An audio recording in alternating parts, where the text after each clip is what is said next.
Hi, everybody. You know what's interesting? That when your husband or your loved one dies and you can just feel them everywhere, you think you're maybe a little bit crazy, but there's that energy that's still there that never left. And you know that feeling when you walk into a room and maybe somebody's had an argument and it feels heavy and you can just feel it. I mean, nothing tangible. You might not have even known they had an argument. You just walk into a room and it was like the air is heavy, Or if you walk into maybe a party and it feels good, the energy just feels good. The thing nobody ever tells you is that consciousness never dies. The energy, your husband's, your lovers, your whoever you lost, their energy doesn't go away. No, they're not there physically, I know that, but the energy is still there, and that's why you can feel it. Another thing that's really interesting is, and what happened to me was when my husband was killed, I kept perceiving him as lost. I kept walking around the property, he was there one minute and then he's gone the next, and it's like, well, where are you? And because I used to really just walk around and going, where are you? I'd look up and go, where are you? It's like I could feel that he was there. I could feel him, but I didn't realize that anything that you perceive as lost, you can't see. Someone had told me that. And all of a sudden I remembered it. And, like when you lose your glasses or you lose your car keys, and even though maybe you're home alone and they were right where you left them, but once you put it in your mind that it's lost, the way your subconscious works, the way your brain works, is you can't see it. It's out of your mind. Even though it's right in front of you, you won't see it. Just like, even when our subconscious works, like if we're trying to diet maybe, and we tell ourselves, don't eat the chocolate cake, don't eat the chocolate cake.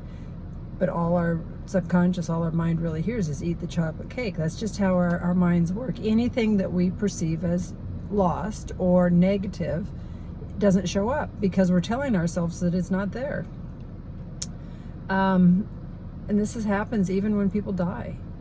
And once I remembered this, and I sat down and I was outside and I looked up and just to the heavens and went, I know you're not lost. Where are you?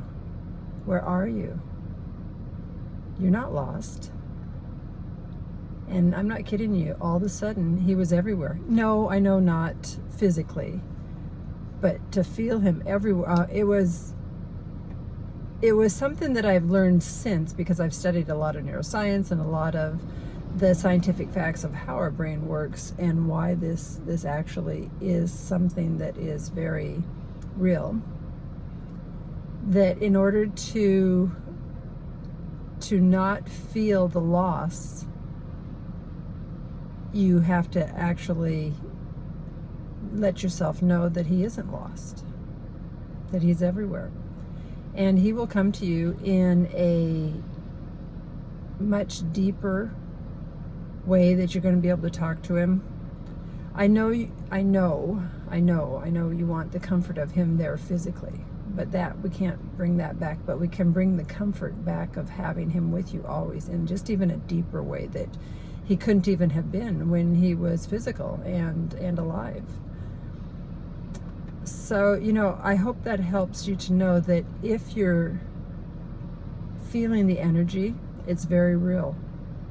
And once you embrace it and realize that energy never goes away, that consciousness is always there, and kind of really tap into it and know that he's with you all the time. It takes things to a little different level. The comfort is unbelievable. Again, not being able to bring him back and have him next to you, but being able to have a relationship with him that you never thought was possible. It really does get to that level. No matter what you do and how you move on with your life, you'll have a deeper relationship than you've ever known. There's a beauty that I think that is one of those things that in the tragedy of all of this and all of our loss and everything that we're going through, there's a gift in that. So hopefully that helps. And if you need more help or if you want to talk, I actually started offering free strategy calls, free discovery calls, just to chat and see if I might be able to help you. That's what I do. Okay, thanks.